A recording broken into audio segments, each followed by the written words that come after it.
ಶ್ರೀ ಗುರು ಬಸವಲಿಂಗಾಯ ನಮಃ. ವಿಶ್ವಗುರು ಮಾತೃ ಹೃದಯಿ ಸ್ತ್ರೀ ಕುಲೋದ್ಧಾರಕ ಅಪ್ಪ ಬಸವಣ್ಣನವರನ್ನು ಸ್ಮರಿಸಿಕೊಂಡು ವಿಶ್ವದ ಎಲ್ಲ ದಾರ್ಶನಿಕರನ್ನ, ಸಂತ ಮಹಂತರನ್ನ, ಶಿವಯೋಗಿಗಳನ್ನ ಸ್ಮರಿಸಿಕೊಳ್ಳುತ್ತಾ ಇನ್ನು ಆರಾಧ್ಯ ದೈವ ಗುರುಮಲ್ಲೇಶ್ವರರನ್ನ ಭಕ್ತಿಯಿಂದ ಸ್ಮರಿಸಿಕೊಂಡು ಜೈರಾಬಾದಿನಲ್ಲಿ ಅಪ್ಪಟ ಬಸವಣ್ಣನವರ ತತ್ವವನ್ನೇ ಉಸಿರಾಗಿಸಿಕೊಂಡಿರುವಂತ ಲಿಂಗಾಯತ ಸಮಾಜದ ಎಲ್ಲ ಸದ್ಭಕ್ತ ತಂದೆ ತಾಯಿಗಳಿಗೆ, ಮಕ್ಕಳಿಗೆ, ನಿಮ್ಮೆಲ್ಲರಿಗೂ ಕೂಡ ಭಕ್ತಿಯ ಶರಣೋ ಶರಣ. ಲೋಕದ ಚೇಷ್ಟೆಗೆ ರವಿ ಬೀಜವಾದಂತೆ ಕರ್ಣಂಗಳ ಚೇಷ್ಟೆಗೆ ಮನವೇ ಬೀಜ. ಎನಗುಳ್ಳದ್ದೊಂದು ಮನ, ಆ ಮನ ನಿಮ್ಮಲ್ಲಿ ಒಡೆದೆರೆದ ಬಳಿಕ ನಿನಗೆ ಭವ ಉಂಟೇ ಚನ್ನ ಮಲ್ಲಿಕಾರ್ಜುನ. ಅಕ್ಕ ಮಹಾದೇವಿಯವರ ಶಿಕ್ಷಣ, ಹಾಗೆ ಅಂದಿನ ಶಿಕ್ಷಣ, ಹಾಗೆ ಯಾವ ರೀತಿ ಶಿಕ್ಷಣ ಕೊಡಬೇಕಾಗಿತ್ತು, ಎಂಥ ಶಿಕ್ಷಣವನ್ನ ಕೊಡ್ತಾ ಇದೆ ಇವತ್ತು ಈ ಸಮಾಜ ಅನ್ನುವಂಥದ್ರ ಬಗ್ಗೆ ಆದಷ್ಟು ಪ್ರಸ್ತುತವಾಗಿರ್ತಕ್ಕಂಥದ್ದನ್ನೇ ಹೆಚ್ಚಾಗಿ ಒತ್ತು ಕೊಟ್ಟು ನಾವೆಲ್ಲರೂ ಕೂಡ ಚಿಂತನೆ ಮಾಡಿರ್ತಕ್ಕಂಥದ್ದು. ಎಷ್ಟೋ ಗುರುಕುಲಾಶ್ರಮದಲ್ಲಿ ಇವತ್ತು ಕೂಡ ಶಿಕ್ಷಣದಿಂದ ವಂಚಿತರಾಗ್ತಕ್ಕಂಥ ಮಕ್ಕಳನ್ನ ನಾವು ನೋಡಿದ್ದೇವೆ ಎನ್ನುವಂಥದ್ದು. ಆದರೆ ಇಂದಿನ ಗುರುಕುಲಾಶ್ರಮದಲ್ಲಿ ಅಣುವಣುವಾಗಿ ಸೇವೆಯನ್ನ ಮಾಡುತ್ತಾ ಸಮರ್ಪಣೆ ಭಾವದಿಂದ ಗುರುಕುಲದಲ್ಲಿ ಮಹತ್ತಾಗಿರುವಂತ ವಿದ್ಯೆಯನ್ನ ಕಲಿತಕ್ಕಂಥದ್ದನ್ನ ನಾವು ಕೇಳಿದ್ದೇವೆ. ಹಾಗೆ ಇವತ್ತು ನಮ್ಮ ಮಕ್ಕಳಿಗೆ ಶಿಕ್ಷಣವನ್ನ ಕೊಡಿಸ್ಬೇಕಾದ್ರೆ ಎಲ್ಲ ಮಕ್ಕಳಿಗೂ ಕೂಡ ಇಂಟರ್ವ್ಯೂ ಮಾಡ್ತಾರೆ. ತುಂಬಾ ಬುದ್ಧಿವಂತ ಮಕ್ಕಳು, ಜಾಣ ಮಕ್ಕಳನ್ನ ಮಾತ್ರ ಅವರು ಅಂತ ಶಾಲೆಗೆ ಕೆಲವೊಂದು ಸಂಸ್ಥೆಗಳಲ್ಲಿ ಸೇರಿಸ್ಕೊಳ್ಳೋದನ್ನ ನೋಡ್ತೀವಿ.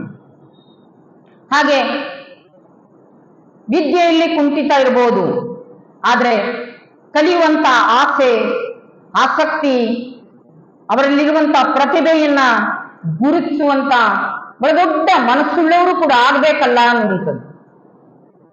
ಹೀಗೆ ಒಂದು ಶಿಕ್ಷಣ ಸಂಸ್ಥೆಯಲ್ಲಿ ಶಿಕ್ಷಣವನ್ನ ಪಡೆಯೋದಕ್ಕೆ ನಮ್ಮ ಮಠಕ್ಕೆ ಒಬ್ಬ ವಿದ್ಯಾರ್ಥಿ ಬಂದಾಗ ಆ ಮಗು ಹೇಳ್ತಾ ಇತ್ತು, ಮಾತಾಜಿ ನಾನು ಒಂದು ಗುರುಕುಲದಲ್ಲಿ ಒಂದು ಮಠದ ಆಶ್ರಯದಲ್ಲಿ ಕಲಿಬೇಕು ಅಂತ ಇದ್ದೀನಿ.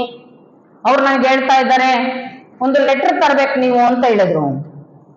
ಮಠ ಅಥವಾ ಗ್ರಾಮ ಪಂಚಾಯಿತಿ ಅಥವಾ ಜಿಲ್ಲಾ ಪಂಚಾಯಿತಿ ಹೀಗೆ ಒಂದು ಲೆಟರ್ ಅನ್ನ ತಂದ್ರೆ ನನ್ನನ್ನ ಸೇರಿಸ್ಕೊಂತಾರಂತೆ ಅಂತ. ನಾನು ಮಕ್ಕಳ ಸಲುವಾಗಿಯೇ ಆ ಲೆಟರ್ ಪ್ಯಾಡ್ ಅನ್ನ ಮಾಡಿಸಿದೆ. ಆ ಮಗುವಿನ ಹೆಸರನ್ನ ಬರೆದು ಆ ಮಗುವಿನ ಬಗ್ಗೆ ವಿಚಾರ ಮಾಡಿದೆ. ನೀನು ಹೆಸರೇನು, ನೀನೇನು ಓದ್ತಾ ಇದ್ದೀಯಾ, ಎಲ್ಲವನ್ನು ಕೂಡ ವಿಚಾರಿಸಿ ಆ ಲೆಟರ್ ಬರೆದು ಮಠದ ಸೀಲು ಸಹಿ ಹಾಕಿ ಆ ಮಗುವಿಗೆ ಕೊಟ್ಟೆ. ಆ ಮಗು ಆ ಇಂಟರ್ವ್ಯೂ ಮಾಡೋಕ್ಕಿಂತ ಮುಂಚೆಯೇ ಆ ಲೆಟರ್ ತಗೊಂಡೋಗಿ ಕೊಟ್ಟಿದ್ರಿಂದ ಆ ಮಗುವನ್ನ ಸೇರಿಸ್ಕೊಂಡ್ರು.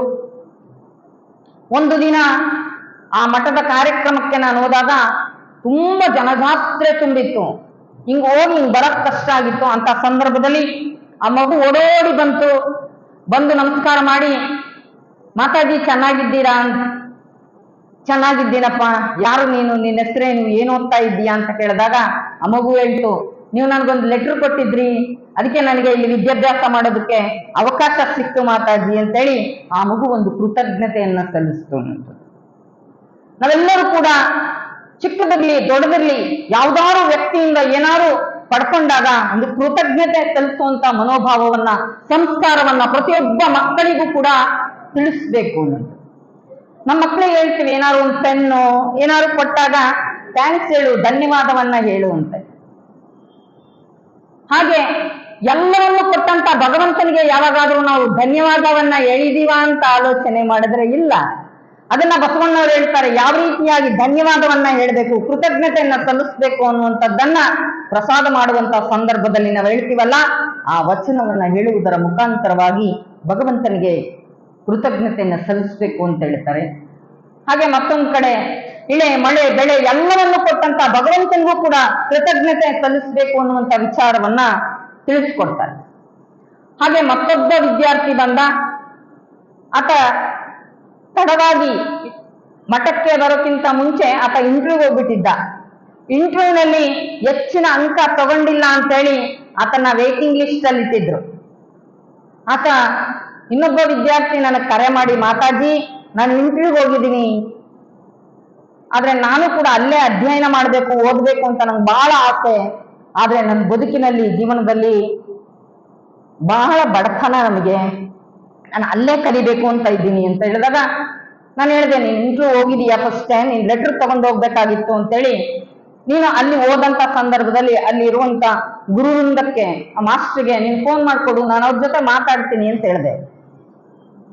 ಅವರು ಯಾವ ರೀತಿ ವರ್ತಿಸಿದ್ರು ಅಂದ್ರೆ, ನೋಡ್ರಿ ಆ ಮಗು ಓದ್ಬೇಕು ಅಂತ ಬಹಳ ಹಸಿವನ್ನ ಇಟ್ಕೊಂಡಿದೆ, ಬದುಕಿನಲ್ಲಿ ತುಂಬಾ ಬಡತನ, ಆ ಮಗುವಿಗೆ ತಾಯಿ ಇಲ್ಲ, ನೀವು ಸೇರಿಸ್ಕೋಬೇಕು ಅಂತ ಕೇಳಿದಾಗ, ನಾವು ಇಂಟರ್ವ್ಯೂ ಮಾಡಿದೀವಿ ಮಾತಾಜಿ, ಆ ಮಗುವಿನ ಮಾರ್ಕ್ಸ್ ಅನ್ನ ನೋಡಿ ಆ ಮಗುವನ್ನ ನಾವು ತಗೊಂತೀವಿ ಎಂದ್ರು.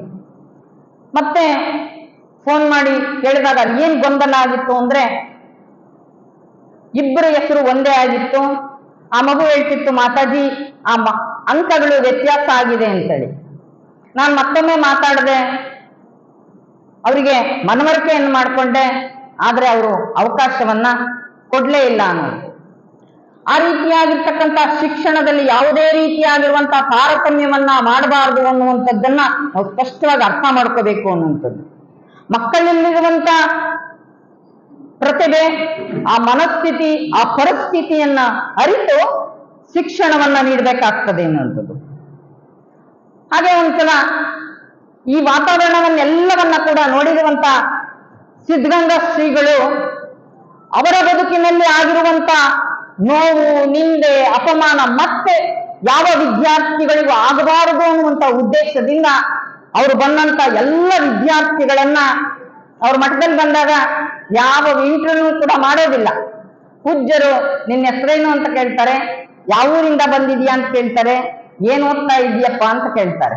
ನೀನ್ ಚೆನ್ನಾಗಿ ಅಭ್ಯಾಸ ಮಾಡು ಅಂತ ಹೇಳಿ, ಇಲ್ಲಿ ಚೆನ್ನಾಗಿರು, ಒಳ್ಳೇದಾಗಲಿ ಅಂತ ಹೇಳಿ ಆ ಮಗುವನ್ನ ಆ ಶಾಲೆಗೆ ಸೇರಿಸ್ಕೊಳ್ತಾರೆ. ಅಲ್ಲಿ ಎಲ್ಲಾ ಜಾತಿ, ಜನಾಂಗ, ಧರ್ಮದ ಮಕ್ಕಳು ಎಲ್ಲರೂ ಕೂಡ ಇದ್ದಾರೆ ಅನ್ನೋದು. ಆ ಮಕ್ಕಳು ಅಲ್ಲಿ ಎಂತ ಶಿಕ್ಷಣವನ್ನ ಕೊಡ್ತಾರೆ ಅಂದ್ರೆ, ಆ ಮಕ್ಕಳಿಗೆ ಎಂತ ಸಂಸ್ಕಾರ. ಇಡೀ ಆ ಮಠದಲ್ಲಿ ಏನಾದ್ರು ಕಾರ್ಯಕ್ರಮ ಆದ್ರೆ ಇಡೀ ಮಕ್ಕಳು ಸೇವೆಯನ್ನ ಮಾಡೋದಕ್ಕೆ ನಿಲ್ತಾರೆ.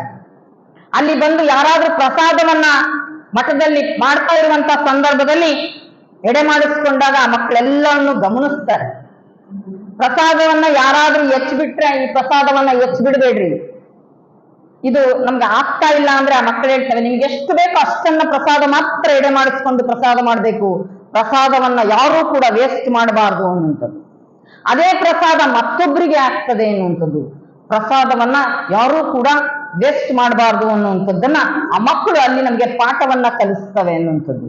ಅದಕ್ಕೋಸ್ಕರವಾಗಿ ವಿದ್ಯೆಯಲ್ಲಿ ಸ್ವಲ್ಪ ನಮ್ಮ ಮಕ್ಕಳು ಕುಂಠಿತ ಆದ್ರೂ ಚಿಂತೆ ಇಲ್ಲ, ಸಂಸ್ಕಾರದಲ್ಲಿ ಮಾತ್ರ ಯಾವುದೇ ರೀತಿಯಾಗಿರುವಂತ ಕೊರತೆ ಆಗಬಾರದು ಅನ್ನುವಂಥದ್ದನ್ನ ಶರಣರು ನಮಗೆ ಪರಿಚಯವನ್ನು ಮಾಡಿಕೊಡ್ತಾರೆ ಅನ್ನುವಂಥದ್ದು. ಹಾಗೆ ಅಲ್ಲಿ ಒಂದು ಘಟನೆ ನಡೀತದೆ. ವಿದ್ಯಾರ್ಥಿ ಜೀವನ ಹೇಗಿರ್ತದೆ ಅನ್ನುವಂಥದ್ದನ್ನ ನಾವು ಅವಲೋಕನ ಮಾಡಬೇಕು. ಪರಮಪೂಜ್ಯರು ಓದುವಂತ ಸಂದರ್ಭದಲ್ಲಿ ಚಿಕ್ಕ ವಯಸ್ಸಲ್ಲೇ ತನ್ನ ತಾಯಿಯನ್ನ ಕಳ್ಕೊಂಡ್ಬಿಡ್ತಾರೆ. ತಾಯಿಯನ್ನ ಕಳ್ಕೊಂಡಾಗ ಒಂಥರ ನನಗೆ ಯಾರು ಇಲ್ಲ ಅನ್ನಿಸ್ಬಿಡ್ತದೆ, ಏಕಾಂಗಿತನ, ಒಂಟಿತನ. ಆದ್ರೂ ಕೂಡ ಕಲಿಬೇಕು ಅನ್ನುವಂತ ಉತ್ಕಟವಾಗಿರುವಂತ ಹಂಬಲ, ಹಸಿವು ಇಟ್ಕೊಂಡು ನಂತರ ತನ್ನ ಅಕ್ಕನ ಮನೆಗೆ ಬರ್ತಾರೆ. ಅಲ್ಲಿ ವಿದ್ಯಾಭ್ಯಾಸಕ್ಕೋಸ್ಕರವಾಗಿ ತನ್ನ ಅಕ್ಕನ ಮಕ್ಕಳ ಜೊತೆ ಆ ತಾಯಿ ಕೂಡ ತನ್ನ ಹಿರಿಯ ಮನೆತನದ ಹೆಣ್ಮಗಳು ಆಗಿದ್ರಿಂದ ಆಕೆ ತನ್ನ ಮಕ್ಕಳಂತ ಎಲ್ಲವನ್ನು ನೋಡಿ ಪಾಲನೆ ಪೋಷಣೆಯನ್ನು ಮಾಡ್ತಾರೆ. ಆದ್ರೆ ಪೂಜ್ಯರಿಗೆ ಹೆಚ್ಚು ಜನ ಸ್ನೇಹಿತರೇ ಇರೋದಿಲ್ಲ. ಅವರ ಸ್ನೇಹಿತರು ಯಾರು ಅಂದ್ರೆ ಪುಸ್ತಕ ಮತ್ತೆ ಪೆನ್ನೆ ಆಗಿರ್ತದೆ ಅನ್ನುವಂಥದ್ದು. ಆ ರೀತಿ ಶಿಕ್ಷಣವನ್ನ ಪಡ್ಕೊಂಡು ಇನ್ನೂ ಹೆಚ್ಚಿನ ಶಿಕ್ಷಣಕ್ಕೋಸ್ಕರವಾಗಿ ಅವರು ಸಿದ್ಧಗಂಗೆಯ ಸಮೀಪ ಒಂದು ಪುಟ್ಟ ಹಳ್ಳಿಗೆ ಬರ್ತಾರೆ. ಅಲ್ಲಿ ಶಿಕ್ಷಣವನ್ನ ಪಡ್ಕೊಳ್ತಾರೆ. ಅಲ್ಲಿ ಶಿಕ್ಷಣವನ್ನ ಪಡ್ಕೊಳ್ಳುವಂತ ಸಂದರ್ಭದಲ್ಲಿ ಅಲ್ಲಿ ಪ್ಲೇಗ್ ರೋಗ ಆವರಿಸಿರ್ತದೆ. ಪ್ಲೇಗ್ ರೋಗ ಬಂದಾಗ ಅವರ ಸ್ಥಳವನ್ನ ಬದಲಾವಣೆ ಮಾಡಬೇಕು ಅನ್ಕೊಂಡಿರ್ತಾರೆ. ಆಗ ಅವರ ಆಲೋಚನೆ, ಚಿಂತನೆ ಏನಾಗಿರ್ತದೆ ಅಂದ್ರೆ, ಅವರಿಗೆ ಸಿದ್ಧಗಂಗಾ ಮಠದ ಪರಿಚಯವನ್ನ ಸ್ನೇಹಿತರು, ಆತ್ಮೀಯರು ಪರಿಚಯ ಮಾಡಿಕೊಟ್ಟಿರ್ತಾರೆ.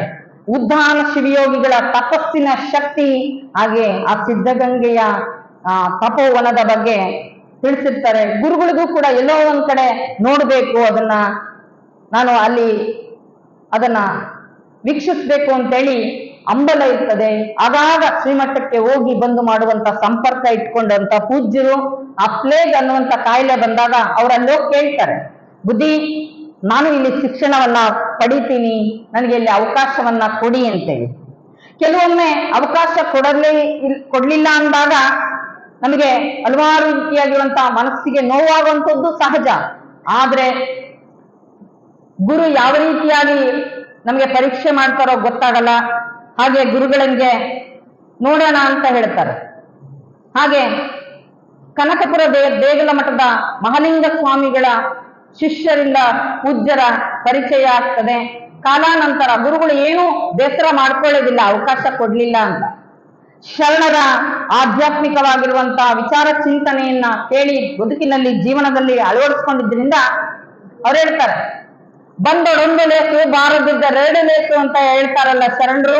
ಹಾಗೆ ಗುರುವಿನ ಕೃಪೆ ಆಶೀರ್ವಾದ ಏನಿದೆಯೋ ಹಾಗಾಗ್ತದೆ ಅನ್ಕೊಂಡು ಬದುಕನ್ನ ನಡೆಸ್ತಾರೆ. ಆದ್ರೆ ಪಕ್ಕದ ಹಳ್ಳಿ ಶೆಟ್ಟಿಹಳ್ಳಿ ಅಂತೇಳಿ, ಅಲ್ಲಿ ತಾವೇ ಅಡುಗೆ ಮಾಡಿಕೊಂಡು ನೋಡಿ, ಮಕ್ಕಳಿಗೆ ಪ್ರತಿಯೊಂದನ್ನು ಕೂಡ ಕಲಿಸ್ಬೇಕು. ಬರೀ ಪಾಠ ಓದು ಬರ ಇಷ್ಟೇ ಅಲ್ಲ, ತನ್ನ ಬದುಕಿನ ಜೀವನಕ್ಕೆ ಬೇಕಾಗಿರುವಂತ ಎಲ್ಲದನ್ನು ಕೂಡ ಕಲಿಸ್ಬೇಕು.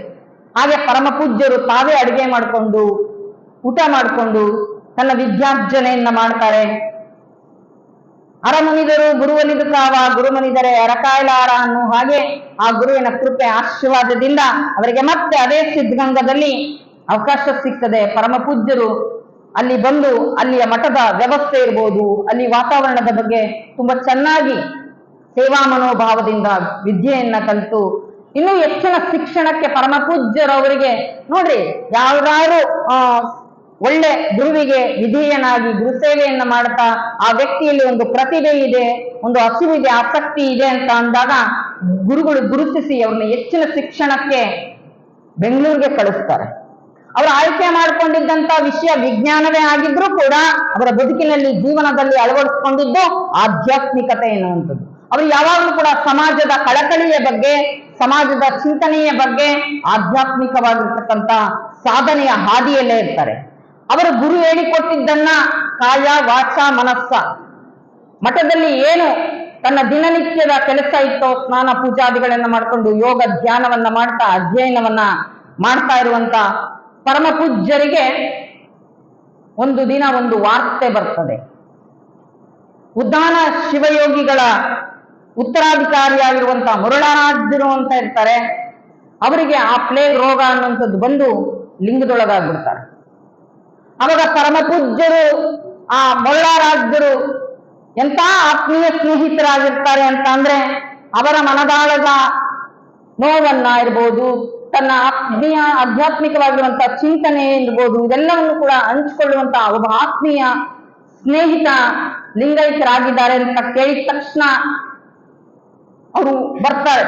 ಬಂದಂತ ಸಂದರ್ಭದಲ್ಲಿ ಎಲ್ಲರೂ ಕೂಡ ಶ್ರೀಗಳನ್ನ ಗುರುತಿಸಿ ಆಲೋಚನೆಯನ್ನ ಮಾಡ್ತಾರೆ. ಮುಂದಿನ ಈ ಜವಾಬ್ದಾರಿ, ಶ್ರೀಮಠದ ಜವಾಬ್ದಾರಿಯನ್ನ ಯಾರು ತಗೊಳ್ತಾರೆ, ಯಾವ ಶಿಷ್ಯನಿಗೆ ಕೊಡಬೇಕು, ಯಾವ ವಿದ್ಯಾರ್ಥಿಗೆ ಕೊಡಬೇಕು ಅಂತೇಳಿ ಆಲೋಚನೆಯನ್ನು ಮಾಡಿದಾಗ ಅಲ್ಲಿರೋರೆಲ್ಲರೂ ಹೇಳ್ತಾರೆ, ನೋಡಪ್ಪ, ಉದ್ದಾನ ಶಿವಯೋಗಿಗಳು ಶಿಷ್ಯರಾದಂತ ಮುರುಳಾರಾಧ್ಯರು ಲಿಂಗದೊಳಗಾಗ್ಬಿಟ್ಟಿದ್ದಾರೆ, ಆ ಜವಾಬ್ದಾರಿಯನ್ನ ತಗೋಬೇಕು, ಅದನ್ನ ನೀನೇ ತಗೋಬೇಕಲ್ವಾ ಶಿವಣ್ಣ ಅಂತ ಹೇಳಿ ಎಲ್ಲರೂ ಕೂಡ ಹೇಳ್ತಾರೆ. ಅವರು ಬಂದಿದ್ದು ಆಧ್ಯಾತ್ಮಿಕವಾಗಿ ನಾನೊಂದು ಮಠಕ್ಕೆ ಸ್ವಾಮಿ ಆಗ್ಬೇಕು ಅಂತ ಅವ್ರು ಬಂದಿರಲಿಲ್ಲ. ಆದ್ರೆ ತನ್ನ ಬದುಕಿನಲ್ಲಿ ಆಧ್ಯಾತ್ಮಿಕತೆಯನ್ನೇ ಉಸಿರಾಗಿಸಿಕೊಂಡಂತ ಪರಮ ಪೂಜ್ಯರು ಗುರುವಿನ ಆಣತಿಯಂತೆ, ಗುರುವಿನ ಮಾರ್ಗದರ್ಶನದಂತೆ, ಗುರುವಿನ ಮಾತಿಗೆ ಅವರು ಮನ್ನಿಸಿ ಗುರುಗಳು ಹೇಳ್ತಾರೆ, ನೋಡಪ್ಪ, ಆ ಶಿವಯೋಗಿಯ ಕೃಪೆ ಆಶೀರ್ವಾದವು ಅದೇ ಆಗಿದೆ, ನಮ್ಮ ಸಂಕಲ್ಪವು ಅದೇ ಆಗಿದೆ, ನೀನು ನಮಸ್ಕಾರ ಮಾಡು ಅಂತಾರೆ. ನಾವಾಗಿದ್ರೆ ಏನ್ ಮಾಡ್ತಿದ್ವಿ ಅಂದ್ರೆ, ಬುದ್ಧಿ ತಡೀರಿ, ನಮ್ಮ ಅಪ್ಪ ಅಮ್ಮನ್ನ ನಮ್ಮ ಬಂಧು ಬಳಗದವ್ರನ್ನೆಲ್ಲ ಕೇಳ್ಕೊಂಬರ್ತೀವಿ ಅಂತ ಹೇಳ್ತಾ ಇದ್ವಿ. ಆದ್ರೆ ಗುರುಗಳು ನನಗೆ ವಿದ್ಯೆಯನ್ನ ಕೊಟ್ಟಿದ್ದಾರೆ, ಸಂಸ್ಕಾರವನ್ನ ಕೊಟ್ಟಿದ್ದಾರೆ, ಆಶ್ರಯವನ್ನ ಕೊಟ್ಟಿದ್ದಾರೆ, ನನ್ನ ಬದುಕು ಜೀವನವನ್ನ ಸಾರ್ಥಕತೆಯನ್ನ ಮಾಡಿದ್ದಾರೆ.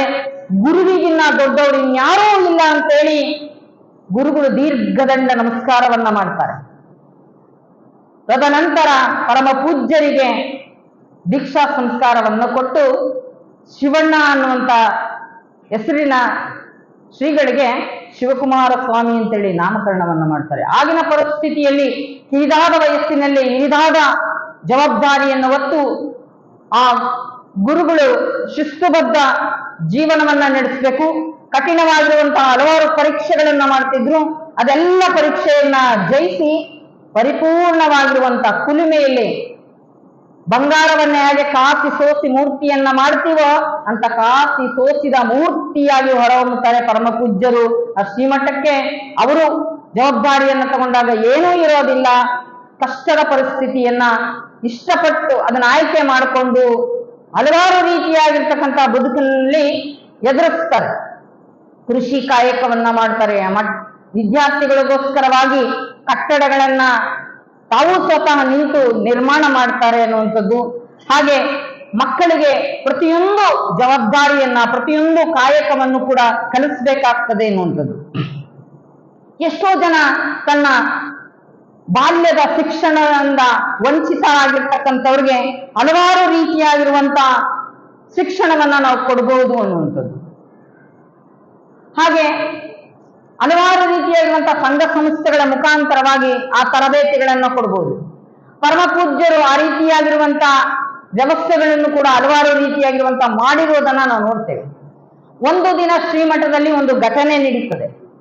ಏನದು? ಅಲ್ಲಿ ಈಗ 11,000 ಜನ ಮಕ್ಕಳು ವಿದ್ಯಾಭ್ಯಾಸವನ್ನ ಮಾಡ್ತಾ ಇದ್ದಾರೆ. ಪರಮ ಪೂಜ್ಯರು ಅರಿವು, ಆಶ್ರಯ, ಸಂಸ್ಕಾರ ಎಲ್ಲವನ್ನೂ ಕೂಡ ಕೊಡ್ತಾ ಇದ್ದಾರೆ ಅನ್ನುವಂಥದ್ದು. ಒಂದು ದಿನ ಏನಾಗ್ತದೆ ಅಂದ್ರೆ ಆ ಶ್ರೀಮಠದಲ್ಲಿ ಅಣ್ಣ ತಮ್ಮ ಇಬ್ರು ವಿದ್ಯಾರ್ಥಿಗಳು ಬಂದು ವಿದ್ಯಾಭ್ಯಾಸವನ್ನ ಮಾಡ್ತಾರೆ. ಬಹಳ ಬಡತನ. ಅವರ ಅಪ್ಪ ಅಮ್ಮ ಇಬ್ಬರಿಗೂ ಸೇರಿ ಒಂದು ತಟ್ಟೆಯನ್ನ ಕೊಡಿಸಿರ್ತಾರೆ. ಪರಮ ಪೂಜ್ಯರ ಉದ್ದೇಶ ಏನಪ್ಪಾ ಅಂದ್ರೆ ಯಾವ ಮಕ್ಕಳು ಕೂಡ ಹಸ್ಕೊಂಡಿರಬಾರದು ಅನ್ನುವಂಥದ್ದು. ಆ ಮಗು ಪ್ರೇಯರ್ ಎಲ್ಲ ಮಾಡಿಸ್ತಾರೆ ಬುದ್ಧಿಯವರು. ಪ್ರೇಯರ್ ಆದ್ಮೇಲೆ ಒಂದು 5-10 ನಿಮಿಷ ಅವರಿಗೆ ಚಿಂತನೆಯನ್ನ ಮಾಡಿಸ್ತಾರೆ. ನಂತರ ಅವರು ಪ್ರಸಾದಕ್ಕೆ ಹೋಗ್ಬೇಕು. ಆ ಮಗು ಪ್ರಾರ್ಥನೆ ಚಿಂತನೆ ಆದ ನಂತರ ಎಲ್ಲರೂ ಕೂಡ ಪ್ರಸಾದಕ್ಕೆ ಹೋಗ್ತಾರೆ. ಗುರುಗಳು ಆ ಕಾರ್ಯಾಲಯದಲ್ಲಿ ಕೂತಾಗ ಆ ಮಗು ಬಾಗಿಲಲ್ಲಿ ನಿಂತಿರ್ತದೆ. ಗುರುಗಳು ಹೇಳ್ತಾರೆ, ಹೋಗಪ್ಪ ಪ್ರಸಾದ ಮಾಡ್ಕೊಂಬ. ಆಯ್ತು ಬುದ್ಧಿ, ಮಾಡ್ತೀನಿ ಬುದ್ಧಿ ಅಂತೇಳಿ ಮತ್ತೆ ನಿಂತ್ಕೊಂತಾನೆ. ಈಗ 1 ದಿನ ಆಯ್ತು, 2 ದಿನ ಆಯ್ತು. ಬುದ್ಧಿಯವ್ರು ಹೇಳ್ತಾರೆ, ಯಾಕೆ ಆ ಮಗು ಅಲ್ಲೇ ನಿಂತಿದೆ, ಪ್ರಸಾದಕ್ಕೆ ಹೋಗ್ಬೇಕಲ್ವಾ ಅಂತ. ಇಲ್ಲ ಹೋಗ್ತೀನಿ ಬುದ್ಧಿ, ಇಲ್ಲ ಈಗ ಹೋಗ್ತೀನಿ ಬುದ್ಧಿ, ನಮ್ಮ ಅಣ್ಣ ಬರ್ಲಿ ಅಂತ. ಜೊತೆಗೆ ಮಾಡ್ಬೋದಲ್ಲ ಅಂತಾರೆ. ಅವಾಗ ಮಗು ಕರೆದು ಕೇಳ್ತಾರೆ, ಯಾಕೆ ನೀನು ಒಬ್ನೇ ನಿಂತಿದ್ಯಾ ಅಂದಾಗ ಮಗು ಹೇಳ್ತದೆ, ನನ್ನ ಹತ್ರ ಒಂದೇ ತಟ್ಟೆ ಇದೆ ಬುದ್ಧಿ, ನಮ್ಮ ಅಣ್ಣ ಪ್ರಸಾದ ಮಾಡ್ಕೊಂಡ್ ಬರ್ಬೇಕು, ಪ್ರಸಾದ ಮಾಡ್ಕೊಂಡು ಬಂದ್ಮೇಲೆ ನಾನು ಪ್ರಸಾದ ಮಾಡ್ಬೇಕು ಅಂತ. ಅವಾಗ ಗುರುಗಳು ಅಲ್ಲಿ ವ್ಯವಸ್ಥಾಪಕರನ್ನ ಕರೆಸಿ ಅಲ್ಲಿ ಹೇಳ್ತಾರೆ, ಮಕ್ಕಳು ಸರಿಯಾದ ಸಮಯಕ್ಕೆ ಪ್ರಸಾದವನ್ನ ಮಾಡಬೇಕು, ಯಾವುದೇ ರೀತಿಯಾಗಿರುವಂತಹ ಮಕ್ಕಳಿಗೆ ಕೊರತೆ ಆಗಬಾರ್ದು ಅಂತೇಳಿ ಎಲ್ಲ ಕಟ್ಟೆಯ ವ್ಯವಸ್ಥೆಯನ್ನು ಕೂಡ ಪರಮ ಪೂಜ್ಯರು ಮಾಡ್ತಾರೆ. ನೋಡಿ, ಒಬ್ಬ ಗುರು ಬರೀ ಭೌತಿಕವಾಗಿರ್ತಕ್ಕಂಥ ಶಿಕ್ಷಣವನ್ನಷ್ಟೇ ಕೊಡೋದಿಲ್ಲ, ಮನುಷ್ಯನ ಮನಸ್ಥಿತಿಯನ್ನ ಅರಿತು ಆತನ ಕುಂದು ಕೊರತೆಗಳನ್ನ ನೀಗಿಸಬೇಕು ಅನ್ನುವಂಥದ್ದು. ಅಂತ ಶಿಕ್ಷಣವನ್ನ ಇವತ್ತು ನಾವು ಕಣ್ಮುಂದೆ ನೋಡಿದೀವಿ, ಅದಕ್ಕೆ ಇವತ್ತು ಉದಾಹರಿಸ್ತಾ ಇದ್ವಿ. ಅದಕ್ಕಿಂತ ಹೆಚ್ಚಿನ ಶಿಕ್ಷಣವನ್ನ ಶರಣರು ಸಂತರು ಪಡ್ಕೊಂಡಿದ್ರು ಅನ್ನುವಂಥದ್ದು. ಅದಕ್ಕೋಸ್ಕರವಾಗಿ ಹಲವಾರು ರೀತಿಯಾಗಿರುವಂತಹ ತರಬೇತಿಯ ಮುಖಾಂತರವಾಗಿ ಶಿಕ್ಷಣವನ್ನ ಪಡ್ಕೋಬಹುದು. ಇವತ್ತು ನಾನು ಶೇಖರಣ್ಣ ಅವ್ರ ಮನೆಗೆ ಹೋದಂತ ಸಂದರ್ಭದಲ್ಲಿ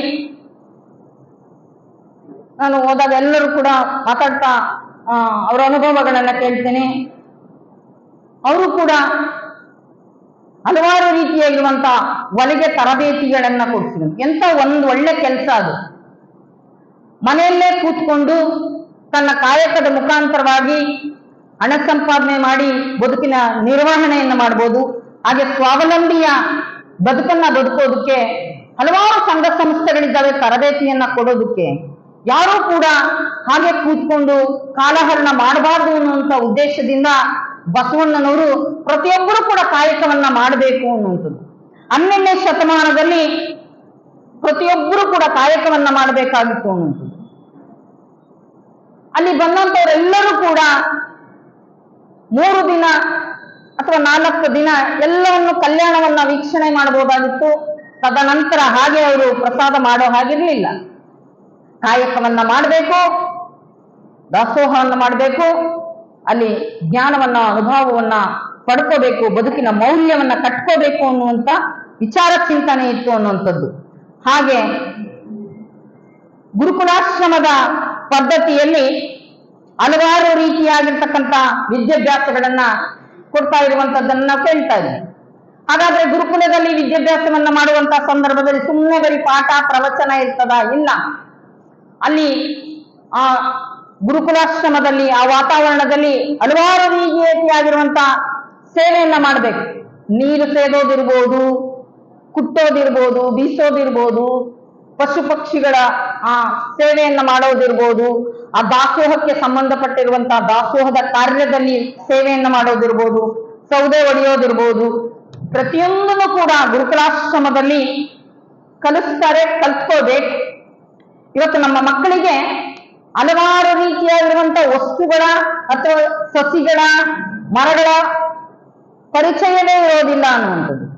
ಎಲ್ಲಾ ರೀತಿಯಾಗಿರುವಂತ ಭೌತಿಕವಾಗಿ, ಲೌಕಿಕವಾಗಿ, ಸಾಮಾಜಿಕವಾಗಿ, ಆಧ್ಯಾತ್ಮಿಕವಾಗಿರ್ತಕ್ಕಂಥ ಎಲ್ಲ ರೀತಿಯಾಗಿರುವಂತ ಅನುಭವದ ಪಾಠವನ್ನ ಕಲಿಸ್ಬೇಕು ಅನ್ನುವಂಥದ್ದು. ಅಂತಹ ಗುರುಕುಲಾಶ್ರಮದಲ್ಲಿ ಹಲವಾರು ರೀತಿಯಾಗಿರುವಂತ ಸಂಸ್ಕಾರಗಳನ್ನ ಕೊಡ್ತಾ ಇದ್ರು ಅನ್ನುವಂಥದ್ದು.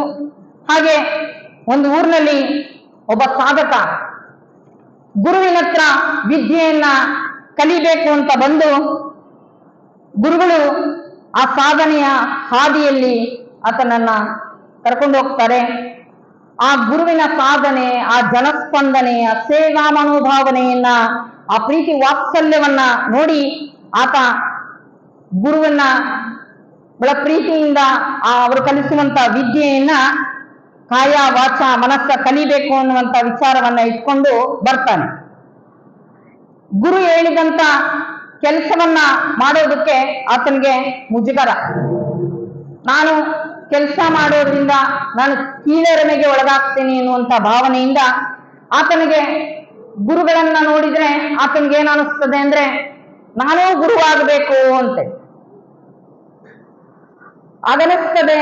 ಆತ ಪದೇ ಪದೇ ಹೇಳ್ತಾ ಇರ್ತಾನೆ, ಗುರುಗಳೇ ನನಗೆ ಏನಾದ್ರೂ ಕೊಡಿ, ಏನಾದ್ರೂ ಕೊಡಿ, ನೀನು ಜ್ಞಾನವನ್ನ ಪಡ್ಕೋ, ಅನುಭವವನ್ನ ಪಡ್ಕೋ, ನೀನು ಸಾಧನೆಯನ್ನ ಮಾಡು ಅಂತ ಹೇಳ್ತಾರೆ. ಹಾಗೆ ಆತ ಹಲವಾರು ರೀತಿಯಾಗಿರುವಂತ ಸೇವೆಯನ್ನ ಮನಸ್ಸಿಲ್ಲದ ಮನಸ್ಸಿನಿಂದ, ಒಲ್ಲದ ಮನಸ್ಸಿನಿಂದ ಆತ ಮಾಡ್ತಾ ಇರ್ತಾರೆ. ಆಗ ಗುರುಗಳನ್ನ ಬುದ್ಧಿ ಏನಾದ್ರೂ ಕೊಡಿ ಈ ಶಿಷ್ಯನಿಗೆ ಅಂತ ಆತ ಸಾಧನೆಯನ್ನು ಮಾಡೋದಕ್ಕೆ ಬಂದಿಲ್ಲ, ಈತ ಏನೋ ಕಾರಣವನ್ನ ಇಟ್ಕೊಂಡು ಬಂದಿದ್ದಾನೆ ಅಂತೇಳಿ ಗುರುಗಳು ಅವರೊಂದು ಕತ್ತೆ ಕೊಡ್ತಾರೆ. ಅದನ್ನ ತಗೊಂಡು ಹೋಗ್ತಾನೆ. ಸ್ವಲ್ಪ ದಿನ ಆದ್ಮೇಲೆ ಅದು ಸತ್ತೋಗ್ಬಿಡ್ತದೆ. ಆ ಸತ್ತೋದ ತಕ್ಷಣ ಆತ ಏನ್ ಮಾಡ್ತಾನೆ, ಆ ಬೀದಿಯ ಬದಿಯಲ್ಲಿ ಊರಿಂದ ಹೊರಗಡೆ ಅದನ್ನ ಒಂದು ಮರದ ಕೆಳಗಡೆ ಸಮಾಧಿ ಮಾಡ್ತಾನೆ.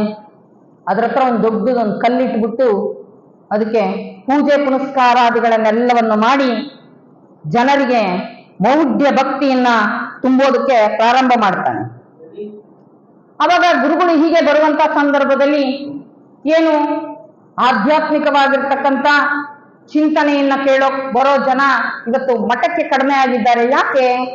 ಇಲ್ಲೇನು ಜಾತ್ರೆ ನಡೀತಾ ಇದೆಯಾ ಅಂತ ಹೇಳಿ ಎಲ್ಲ ಗುರುಗಳು ಕೇಳ್ತಾರೆ. ಹಾಗೆ ಮಠಕ್ಕೆ ಬರ್ತಾರೆ.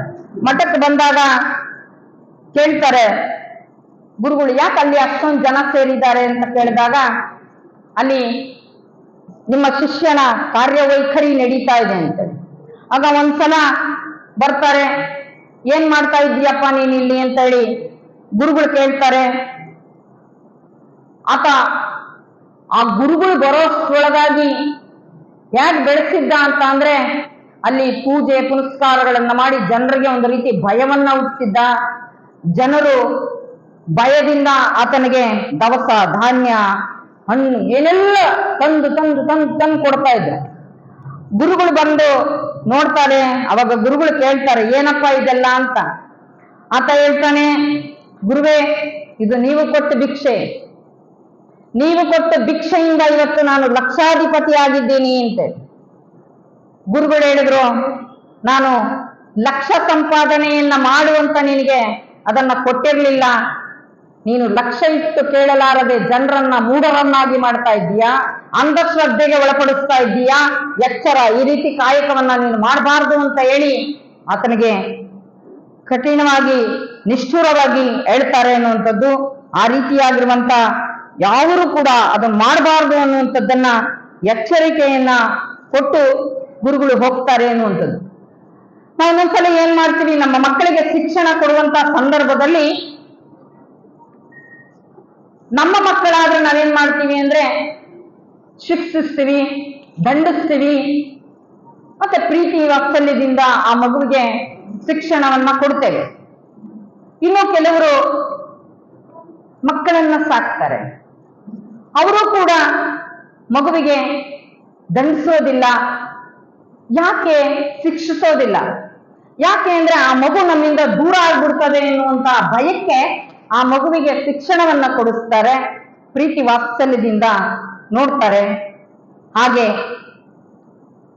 ಸಂಸ್ಕಾರವನ್ನ ಕೊಡಬೇಕು. ಆ ಮಗುವಿನ ಶಿಸ್ತುಬದ್ಧ ಜೀವನವನ್ನ ನಡೆಸೋದಕ್ಕೆ ನಾವು ಅಣಿಯಾಗಬೇಕು ಅಂತ ಹೇಳೋದ್ರಲ್ಲಿ ಅವರೆಲ್ಲೋ ಒಂದ್ ಕಡೆ ಭಯ ಪಡ್ತಾರೆ. ನಾವು ಮಗುವಿಗೆ ಒಳ್ಳೆ ಸಂಸ್ಕಾರ ಶಿಕ್ಷಣವನ್ನ ಕೊಡಲಾರದೆ ಮತ್ತಿನ್ನೇನೋ ಭೌತಿಕವಾಗಿರ್ತಕ್ಕಂಥದ್ದನ್ನ ಕೊಟ್ರೆ ಮುಂದೆ ಸಮಾಜಕ್ಕೆ ಸಂಪತ್ತಾಗುವುದರ ಬದಲಾಗಿ ಆ ಮಕ್ಕಳು ವಿಪತ್ತಿಗೆ ಒಳಗಾಗುವಂಥದ್ದನ್ನ ನಾವು ಕಾಣ್ತೇವೆ ಅಂತದ್ದು. ಅದಕ್ಕೆ ನಾವು ಒಳ್ಳೆ ಶಿಕ್ಷಣವನ್ನ ಸಂಸ್ಕಾರವನ್ನ ಕೊಡಬೇಕಾಗ್ತದೆ ಅನ್ನುವಂಥದ್ದು.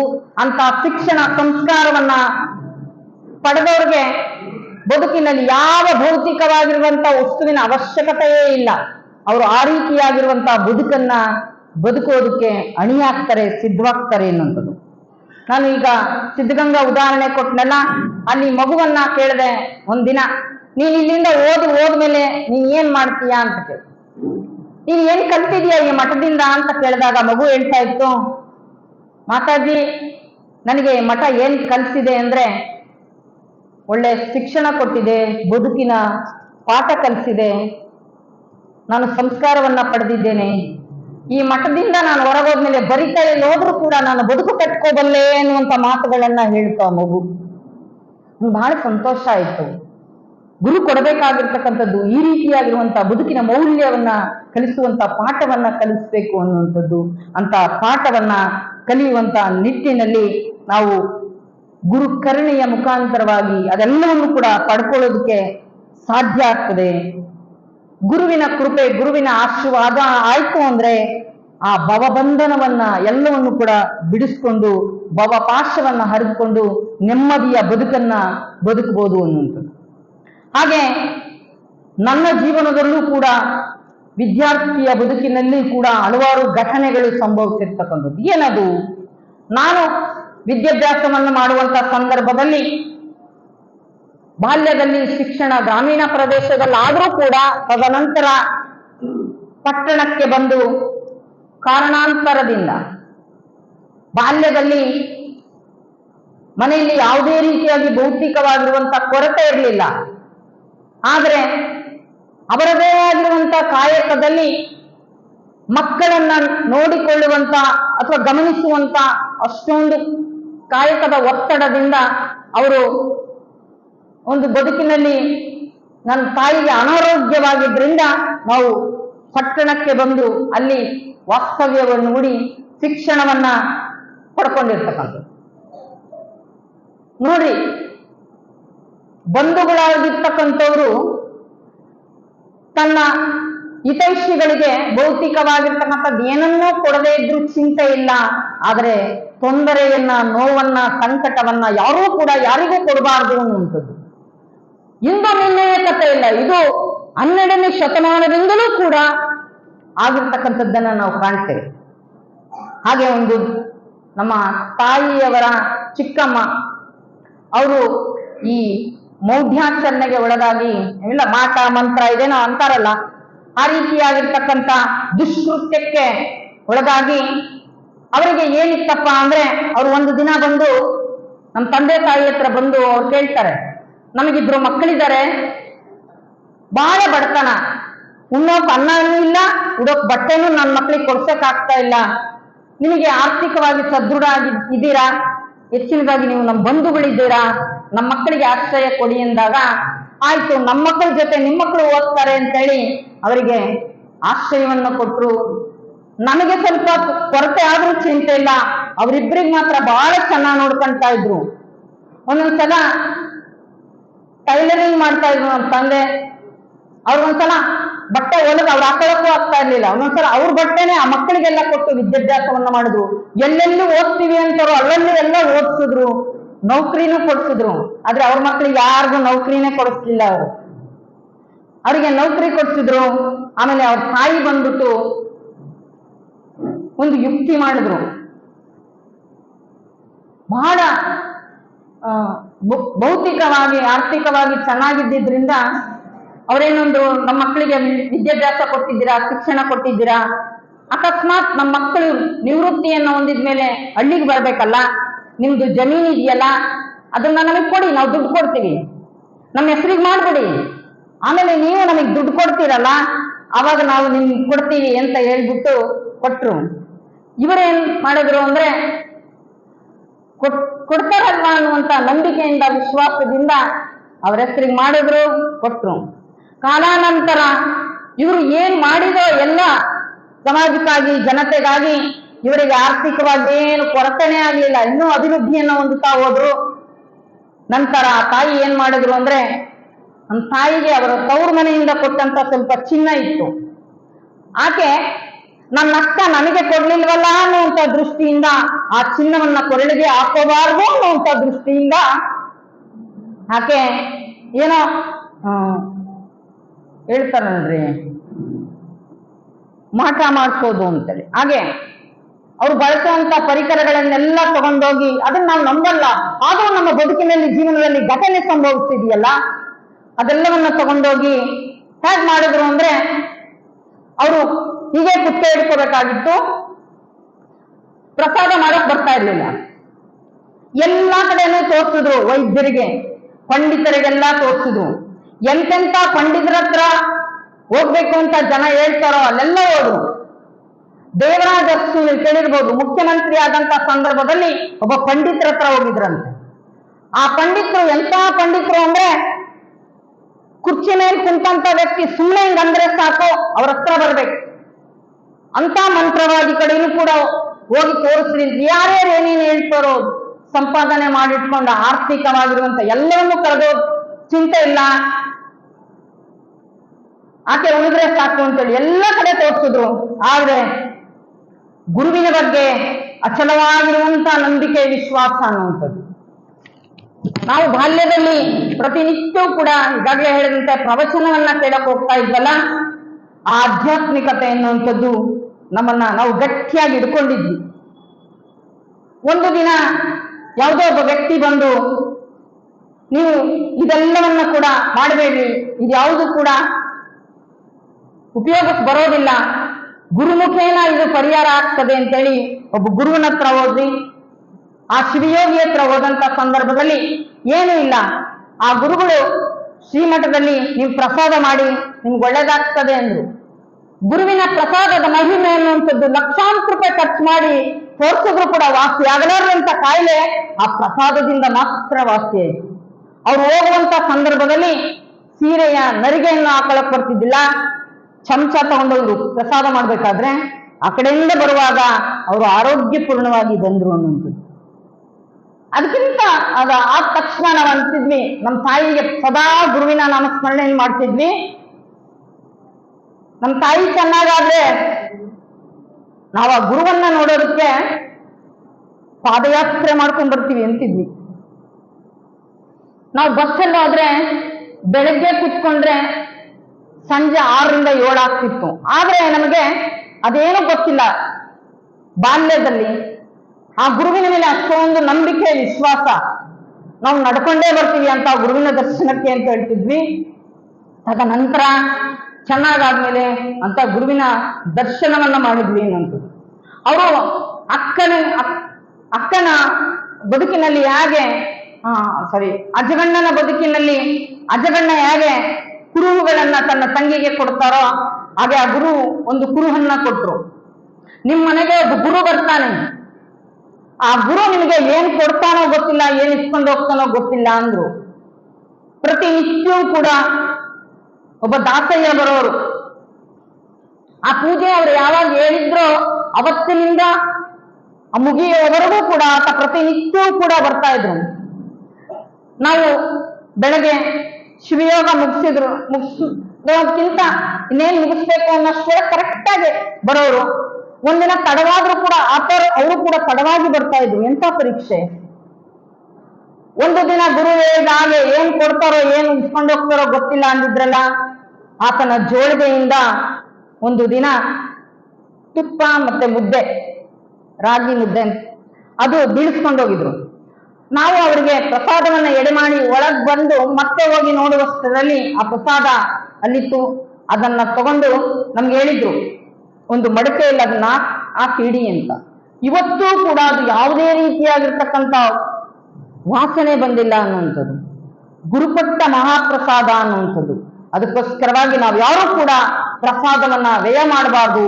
ಪ್ರಸಾದದಲ್ಲಿ ಭವರೋಗವನ್ನ ಕಳೆಯುವಂತ ಶಕ್ತಿ ಇದೆ ಎನ್ನುವಂಥದ್ದು.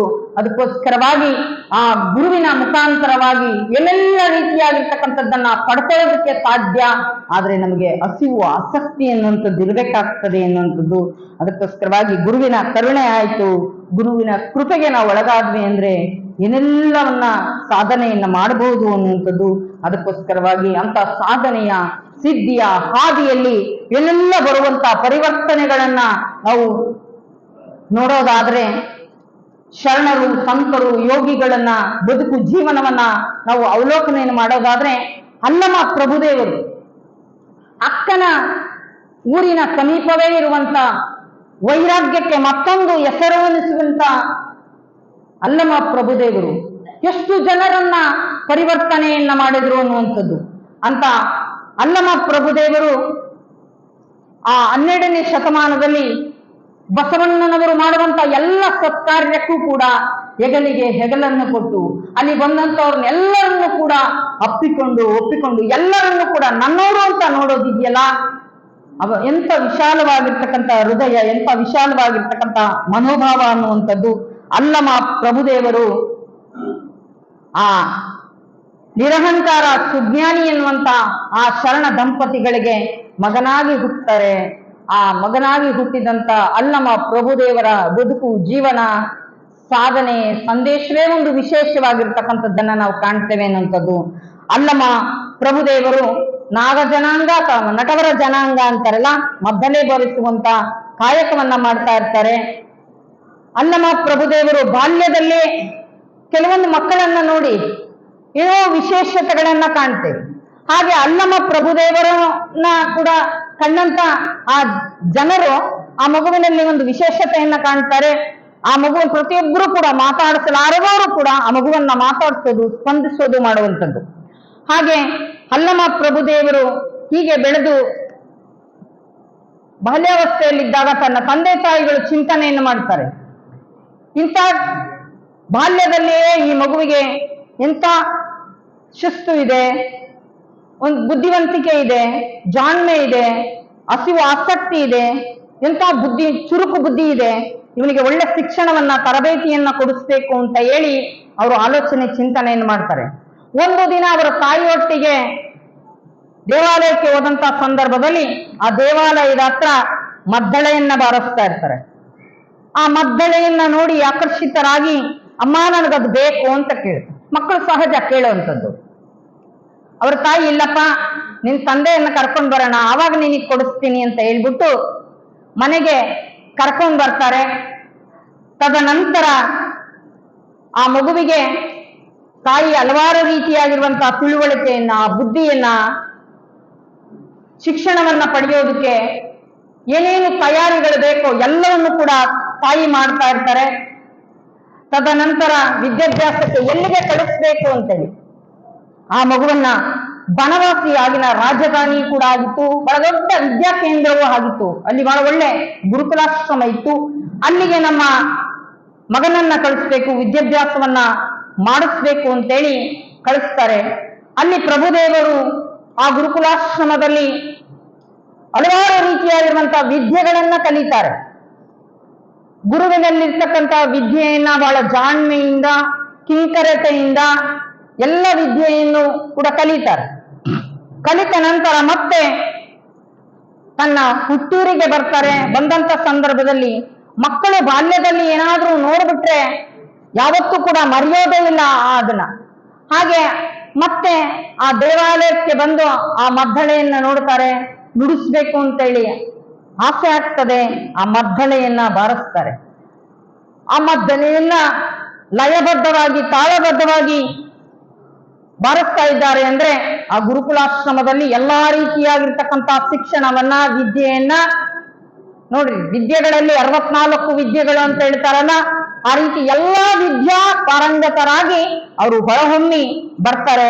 ಬಂದಂತ ಸಂದರ್ಭದಲ್ಲಿ ತನ್ನ ತಂದೆ ತಾಯಿಗಳು ಪ್ರೌಢಾವಸ್ಥೆಗೆ ಬಂದಾಗ ತಮ್ಮ ಜವಾಬ್ದಾರಿಯನ್ನ ಕಳ್ಕೋಬೇಕು ಅನ್ನುವಂಥ ಉದ್ದೇಶದಿಂದ ಆ ಮಗನ ಕಲ್ಯಾಣದ ಬಗ್ಗೆ ಚಿಂತನೆಯನ್ನ ಮಾಡ್ತಾರೆ. ಆಗ ಪ್ರಭುದೇವರು ಅಷ್ಟೊತ್ತಿಗೆ ಜ್ಞಾನದ ಅನುಭವದ ಗಣಿಯಾಗಿರ್ತಾರೆ, ತವನಿಧಿಯಾಗಿರ್ತಾರೆ. ಒಂದು ದಿನ ಆ ದೇವಾಲಯದಲ್ಲಿ ಮದ್ದಳೆಯನ್ನು ಬಾರಿಸುವಂತ ಸಂದರ್ಭದಲ್ಲಿ ಒಬ್ಬ ರಾಜ ನರ್ತಕಿ ನರ್ತನ ಸೇವೆಯಿಂದ ಭಗವಂತನನ್ನ ಮೆಚ್ಚೋದಕ್ಕೋಸ್ಕರವಾಗಿ ನರ್ತನ ಮಾಡುವಂತ ಸಂದರ್ಭದಲ್ಲಿ ಆ ಮದ್ದಳೆಯ ನಾದವನ್ನ ಕೇಳಿ ಆ ತಾಯಿ ಆಕರ್ಷಿತರಾಗಿ ಅರಮನೆಗೆ ಕರ್ಕೊಂಡು ಹೋಗ್ತಾರೆ.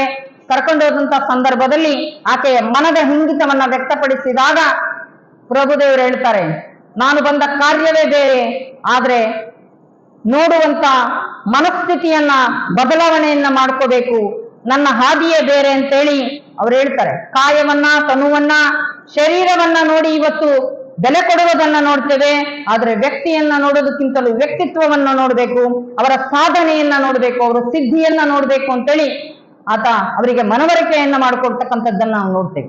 ಅವ್ರು ಹೇಳ್ತಾರೆ, ರೂಪನೆ ಕಂಡು ನಿರೂಪಣೆ ಕಾಣರು, ತನುವನೆ ಕಂಡು ಅನುವನೆ ಕಾಣರು, ಆಚಾರವ ಕಂಡು ವಿಚಾರವ ಕಾಣರು, ಗುಹೇಶ್ವರ ನಿಮ್ಮ ಕೂಡಲರಿಯದೆ ಆ ಕುರುಹನೆ ಕಾಣಲಾರದೆ ಕೆಟ್ಟರು ಅನ್ನುವಂಥ ಮಾತನ್ನ ಹೇಳ್ತಾರೆ ಪ್ರಭುದೇವರು. ಹಾಗೆ ಅಲ್ಲಿಂದ ಅವರು ಬರ್ತಾರೆ. ತಂದೆ ತಾಯಿಗಳು ಆ ಮದುವೆಯ ಪ್ರಸ್ತಾಪವನ್ನ ಮಾಡಿದಾಗ ಅವರು ಅಲ್ಲಿಂದ ತಿರಸ್ಕಾರವನ್ನ ಮಾಡಿ ಅಲ್ಲಿಂದ ಹೊರಡ್ತಾರೆ. ಅವರಿಗೆ ಆಧ್ಯಾತ್ಮಿಕವಾಗಿರುವಂತಹ ಪಾರಮಾರ್ಥಿಕ ಹಸಿವುಳ್ಳವರಾಗಿದ್ದರಿಂದ ಅವರು ಅಲ್ಲಿಂದ ಹೊರಡ್ತಾರೆ ಮನೆ ಬಿಟ್ಟು. ಆಧ್ಯಾತ್ಮಿಕವಾಗಿರ್ತಕ್ಕಂಥ ಜ್ಞಾನದ ಆ ಜಿಜ್ಞಾಸೆ ಉಳ್ಳಂತವರು ಜ್ಞಾನಾಮೃತವನ್ನ ಸವಿಬೇಕು ಅನ್ನುವಂಥ ಉದ್ದೇಶದಿಂದ ಹೊರಡ್ತಾರೆ. ಹೀಗೆ ಒಂದು ಊರಲ್ಲಿ, ಒಂದು ಆಶ್ರಮದಲ್ಲಿ ಗುರು ಶಿಷ್ಯರಿರ್ತಾರೆ. ಗುರುಗಳು ಬಹಳ ಆಧ್ಯಾತ್ಮಿಕವಾಗಿರುವಂತಹ ಚಿಂತನೆಯನ್ನ ಹೇಳೋದನ್ನು ಕೇಳಿ ಶಿಷ್ಯ ಬಹಳ ಆಕರ್ಷಿತನಾಗಿ, ನನಗೆ ಇನ್ನೇನೂ ಬೇಡ, ಗುರುವಿನ ಸಾನ್ನಿಧ್ಯದಲ್ಲಿ ನಾನು ಆ ಪಾರಮಾರ್ಥದ ಜ್ಞಾನವನ್ನ ಪಡಿಬೇಕು. ಅವ್ರು ಹೇಳ್ತಾ ಇರ್ತಾರೆ ಆಗಾಗ, ಬದುಕಿನಲ್ಲಿ, ಜೀವನದಲ್ಲಿ ಪಾರಮಾರ್ಥದ ಬೆಳಕನ್ನ ಹಚ್ಕೋಬೇಕು ಅಂತ. ಆತನಿಗೆ ಆ ವಿಚಾರ, ಆ ಮಾತು ಬಹಳ ಇಷ್ಟ ಆಗ್ತದೆ. ನಾನು ಕೂಡ ಆ ರೀತಿಯಾಗಿರ್ತಕ್ಕಂಥ ಪಾರಮಾರ್ಥದ ಬೆಳಕನ್ನ ಹತ್ತಿಸ್ಕೋಬೇಕು ಅಂತೇಳಿ ಆ ವ್ಯಕ್ತಿ ಬದುಕಿನಲ್ಲಿ ಕಂಡ್ಕೋಬೇಕು ಅಂತೇಳಿ ಆ ಪಥದಲ್ಲಿ ನಡೀತಾನೆ. ಗುರುಗಳು ಹೇಳ್ತಾರೆ, ಯಾವ ವ್ಯಕ್ತಿಯ ಬದುಕಿನಲ್ಲಿ ಪ್ರಕಾಶ, ಆ ಬೆಳಕು ಇರೋದಿಲ್ವೋ ಅಂತವರ ಬದುಕಿನಲ್ಲಿ ಪಾರಮಾರ್ಥದ ಬೆಳಕನ್ನ ಹಚ್ಚುವಂತ ಕೆಲಸವನ್ನ ಮಾಡಬೇಕು. ಆ ಪಾರಮಾರ್ಥದ ಬೆಳಕು ಯಾರಿಗಿರ್ತದೋ ಅವರಿಗೆ ಬೆಲೆ, ಘನತೆ, ಗೌರವ ಎಲ್ಲವೂ ಕೂಡ ದೊರಕುತ್ತದೆ. ಆ ಪಾರಮಾರ್ಥಿಕತೆಗೆ ಅಂತ ಶಕ್ತಿ ಇದೆ, ಮಹತ್ವ ಇದೆ ಅಂತೇಳಿ ಪರಿಚಯನ ಮಾಡಿಕೊಡ್ತಾರೆ. ಈ ಜಗತ್ತನ್ನ ಬೆಳಗುವಂತ ಸೂರ್ಯ ಚಂದ್ರರನ್ನ ನಾವು ನೋಡ್ತೇವೆ, ಆದ್ರೆ ಚಂದ್ರ ಕರಗ್ತಾ ಹೋಗ್ತಾನೆ ಅಲ್ವೇ? ಹಾಗೆ ಪಾರಮಾರ್ಥದ ಬೆಳಕು ಅದು ನಿರಂತರವಾಗಿರಬೇಕು, ಕರಗೋದು ಅಲ್ಲ, ಅದು ಕಳೆದೋಗೋದು ಅಲ್ಲ. ಅದು ಸದಾ ನನ್ನೊಟ್ಟಿಗೆ ಇರಬೇಕು ಅನ್ನುವಂತ ನಿಟ್ಟಿನಲ್ಲಿ ಆ ಪಾರಮಾರ್ಥದ ಬದುಕಿನಲ್ಲಿ ಜೀವನದಲ್ಲಿ ಅಳವಡಿಸಿಕೊಂಡ್ರೆ ಅದು ಮಾಗಿದ ಬದುಕಾಗ್ತದೆ ಅಂತ ಮಾಗಿದ ಬದುಕಾಗಿಸಿಕೊಳ್ಳುವಂತ ಹಿನ್ನೆಲೆಯಲ್ಲಿ ಅಲ್ಲಮ ಪ್ರಭುದೇವರು ಬಳ್ಳಿಗಾಣಿಯಿಂದ ಮನಬಿಟ್ಟು ಹೊರಡುತ್ತಾರೆ ನಿರಾಭಾರಿಯಾಗಿ. ನಾವೆಲ್ಲರೂ ಎಲ್ಲಿಗಾರು ಹೊರಡಬೇಕಾದ್ರೆ ನಮಗೆ ಬೇಕಾಗಿರುವಂತ ಪರಿಕರಗಳನ್ನ ಸಲಕರಣೆಗಳನ್ನ ಎಲ್ಲವನ್ನು ತೆಗೆದುಕೊಂಡು ಭಾರವಾಗಿ ಹೊರಡುತ್ತೇವೆ. ಆದರೆ ಶರಣರು ಎಲ್ಲವನ್ನು ಕೂಡ ಭೌತಿಕವಾಗಿರುವಂತಹ ಭಾರವನ್ನೆಲ್ಲವನ್ನ ಬಿಟ್ಟು ಆಧ್ಯಾತ್ಮಿಕವಾಗಿರ್ತಕ್ಕಂಥ ಜ್ಞಾನ ಸಂಪತ್ತಿನಿಂದ ನಿರಾಭಾರಿಯಾಗಿ ಹೊರಡದನ್ನ ನಾವು ಕಾಣ್ತೇವೆ ಎನ್ನುವಂಥದ್ದು. ಅಲ್ಲಮ ಪ್ರಭುದೇವರ ಬದುಕಿನಲ್ಲಿ ಆ ಜ್ಞಾನದ ಬೆಳಕನ್ನ ಒತ್ತಿಸಿಕೊಳ್ಳುವಂತ ನಿಟ್ಟಿನಲ್ಲಿ ಅವ್ರಿಗೆ ಆ ಕಡೆ ಲಕ್ಷ್ಯ ಇರ್ತದೆ. ಹಾಗೆ ತಮ್ಮೊಬ್ಬರ ಉದ್ಧಾರವನ್ನ ಮಾಡಿಕೊಳ್ಳಲಾರದೆ ಸರ್ವರ ಏಳ್ಗೆಗೋಸ್ಕರವಾಗಿ ಸರ್ವರ ಉದ್ಧಾರಕ್ಕೋಸ್ಕರವಾಗಿ ನನ್ನ ಬದುಕು ಜೀವನವನ್ನ ಲೋಕದ ಹಿತಕ್ಕೋಸ್ಕರವಾಗಿ ಸೀಮಿತವಾಗಿಡಬೇಕು ಅನ್ನುವಂತ ಸಮಾಜದ ಕಳಕಳಿಯಿಂದ ಅಲ್ಲಮ ಪ್ರಭುದೇವರು ಅಲ್ಲಿಂದ ಹೊರಡುತ್ತಾರೆ. ಅವರ ಬದುಕಿನಲ್ಲಿ ಹಲವಾರು ರೀತಿಯಾಗಿರ್ತಕ್ಕಂಥ ಅನುಭವಗಳಾಗ್ತದೆ. ಅದರ ಜೊತೆಗೆ ಯೋಗ ಸಾಧನೆಯ ಸಿದ್ಧಿಗಳನ್ನ ಮಾಡಿಕೊಂಡಂತ ಅಲ್ಲಮ ಪ್ರಭುದೇವರ ಬದುಕು ಇನ್ನೂ ಪರಿಪೂರ್ಣತೆಗೆ ನಾನು ಒಳಗಾಗಬೇಕು ಅನ್ನುವಂತ ನಿಟ್ಟಿನಲ್ಲಿ ಅವರು ಸಾಕ್ತಾ ಹೋಗ್ತಾರೆ. ಸ್ವತಃ ಅವರೇ ಸಾಧಕರನ್ನ ಹುಡುಕಿಕೊಂಡು ಹೋಗುವಂಥದ್ದನ್ನ ನಾವು ಕಾಣ್ತೇವೆ ಅನ್ನೋದು.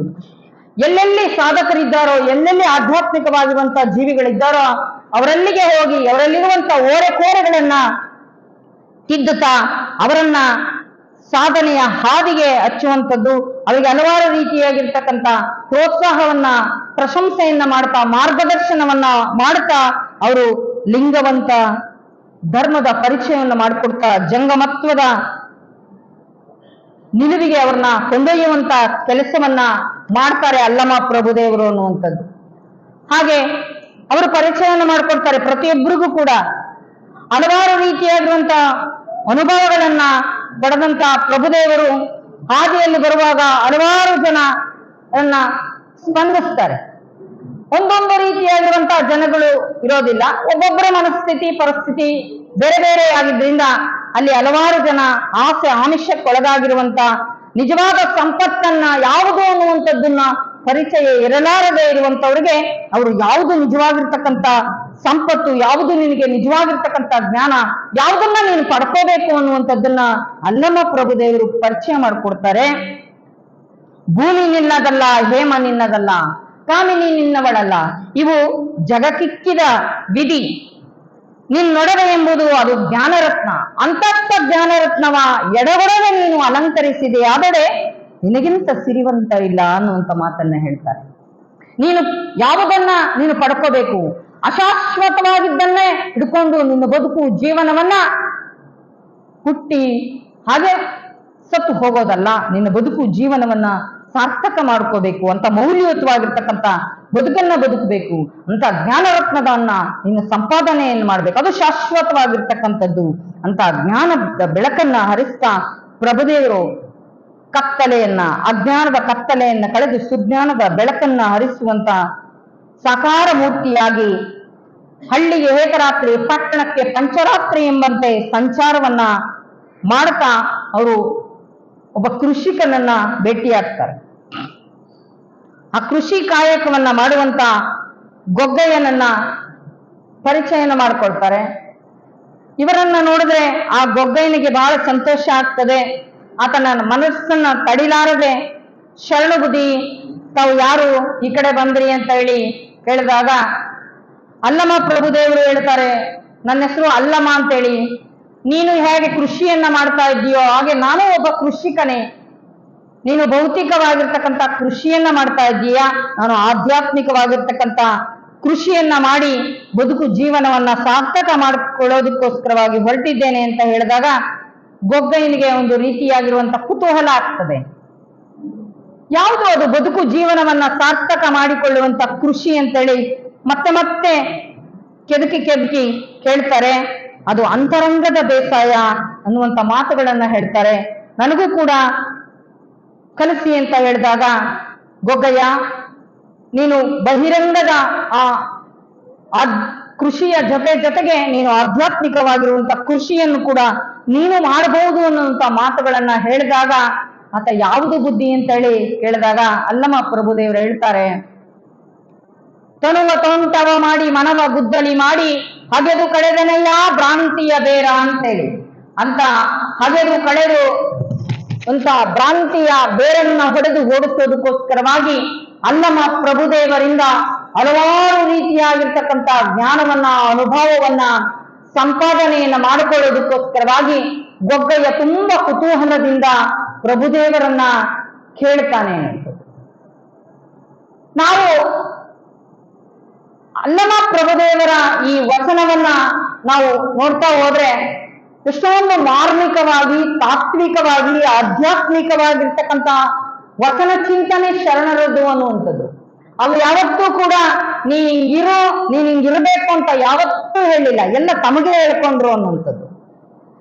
ಎಷ್ಟು ಅದ್ಭುತವಾಗಿರ್ತಕ್ಕಂಥ ಜ್ಞಾನರತ್ನವನ್ನ ಕೊಟ್ಟಿದ್ದಾರೆ, ಶರಣ ಸಾಹಿತ್ಯವನ್ನ ಕೊಟ್ಟಿದ್ದಾರೆ, ಆಧ್ಯಾತ್ಮಿಕವಾಗಿರುವಂತಹ ಬದುಕನ್ನ ಕೊಟ್ಟಿದ್ದಾರೆ ಅನ್ನುವಂಥದ್ದು. ಆ ವಚನವನ್ನ ನೋಡಿ, ಒಂದೇ ವಚನವನ್ನ ಮತ್ತಾರು ಅದಕ್ಕೇನು ತಿಳಿಸಿ ಹೇಳಬೇಕಾಗಿಲ್ಲ, ಅಂದೇ ವಚನವನ್ನ 3-4 ಸಲ ಅಧ್ಯಯನ ಮಾಡಿದ್ರೆ ಸಾಕು, ಓದಿದ್ರೆ ಸಾಕು, ಅದರ ಅರ್ಥ ಎಷ್ಟು ಚೆನ್ನಾಗಿ ನಮಗೆ ಹಣ್ಣನ್ನ ಯಾವ ರೀತಿಯಾಗಿ ಬಿಡಿಸ್ತೀವೋ ಹಾಗೆ ಶರಣರು ಅದನ್ನ ಬಿಡಿಸ್ಕೊಡ್ತಾರೆ. ಅವರು ಆ ವಚನವನ್ನ ಎಷ್ಟೊಂದು ಮಾರ್ಮಿಕವಾಗಿ ಬರೆದಿದ್ದಾರೆ ಅಂದ್ರೆ, ಲೌಕಿಕವಾಗಿ, ಭೌತಿಕವಾಗಿ, ಸಾಮಾಜಿಕವಾಗಿ, ಆಧ್ಯಾತ್ಮಿಕವಾಗಿ ಒಂದೇ ವಚನವನ್ನ ಆ ರೀತಿಯಾಗಿರ್ತಕ್ಕಂಥ ಚಿಂತನೆಯನ್ನ ಮಾಡೋದಕ್ಕೆ ನಮಗೆ ಅವಕಾಶವನ್ನ ಮಾಡಿಕೊಟ್ಟಿದ್ದಾರೆ ಎನ್ನುವಂಥದ್ದು. ಅಂತ ಜ್ಞಾನದ ಅನುಭವದ ನಿಧಿಯಾಗಿರುವಂತ ಅಲ್ಲಮರ ಬದುಕನ್ನ ಹೀಗೆ ನೋಡ್ತಾ ಹೋಗೋಣ ಅನ್ನುವಂತ ವಿಚಾರವನ್ನೇ ವ್ಯಕ್ತಪಡಿಸ್ತಾ, ಗುರುಕರುಣೆ ಬಹಳ ದೊಡ್ಡದು ಅನ್ನುವಂಥದ್ದು. ಅಂತ ಗುರುಕರುಣೆಗೆ, ಗುರುವಿನ ಪ್ರೀತಿಗೆ ನಾವೆಲ್ಲರೂ ಕೂಡ ಪಾತ್ರರಾಗಬೇಕು ಅನ್ನುವಂಥದ್ದು. ಗುರುವಿನ ಮಾರ್ಗದರ್ಶನದಂತೆ ಶರಣರು ಕೊಟ್ಟಿರುವಂತ ಆ ಜ್ಞಾನವನ್ನ, ಅನುಭವವನ್ನ ನಮ್ಮ ಬದುಕಿನಲ್ಲಿ, ನಮ್ಮ ಜೀವನದಲ್ಲಿ ಅಳವಡಿಸ್ಕೊಂಡಿದ್ದೆ ಆದ್ರೆ ಅದು ಬದುಕು, ಜೀವನ ಸಾರ್ಥಕ ಆಗ್ತದೆ. ಅಂತ ಸಾರ್ಥಕತೆಯ ಬದುಕನ್ನ ಬದುಕಿ ನಮ್ಮೆಲ್ಲರಿಗೂ ಕೂಡ ದಿಗ್ದರ್ಶನವನ್ನ ಮಾಡ್ತಿದ್ದಾರೆ. ಅಂತ ಶರಣರ ದರ್ಶನವನ್ನ ನಾವೆಲ್ಲರೂ ಕೂಡ ಮಾಡಿಕೊಳ್ಳುವಂತ ವಿಚಾರವನ್ನ ಇಲ್ಲಿ ವ್ಯಕ್ತಪಡಿಸ್ತಾ, ಮುಂದೆ ಗುರುವಿನ ಕರುಣೆ ಎನ್ನುವಂಥದ್ದನ್ನು ಹೇಗಿರ್ತದೆ ಎನ್ನುವಂಥದ್ದು, ಗುರು ಕರುಣೆಯನ್ನ ಪಡ್ಕೊಳ್ಳೋಣ ಎನ್ನುವಂತ ವಿಚಾರವನ್ನ ಇಲ್ಲಿ ವ್ಯಕ್ತಪಡಿಸ್ತಾ, ನೀವೆಲ್ಲರೂ ಕೂಡ ಅಕ್ಕನ ಬದುಕು, ಜೀವನ, ಅಕ್ಕನ ಪಥದ ಶರಣರ ಎಲ್ಲರ ಆ ಬದುಕಿನ ಮೌಲ್ಯವನ್ನ ಕಟ್ಕೊಳ್ತಾ ಹೋಗೋಣ, ಆ ಜ್ಞಾನದ ಬುತ್ತಿಯನ್ನ ಸಂಪಾದನೆ ಮಾಡ್ಕೊಳ್ತಾ ಹೋಗೋಣ ಅನ್ನುವಂತ ವಿಚಾರವನ್ನ ಇಲ್ಲಿ ವ್ಯಕ್ತಪಡಿಸ್ತಾ ನನ್ನ 2 ವಾಕ್ಪುಷ್ಪಗಳನ್ನ ಅಕ್ಕನ ಪಾದಕ್ಕೆ ಅರ್ಪಿಸ್ತಾ ಇದ್ದೇನೆ. ತಮ್ಮೆಲ್ಲರಿಗೂ ಶರಣೋ ಶರಣಾರ್ಥಿ.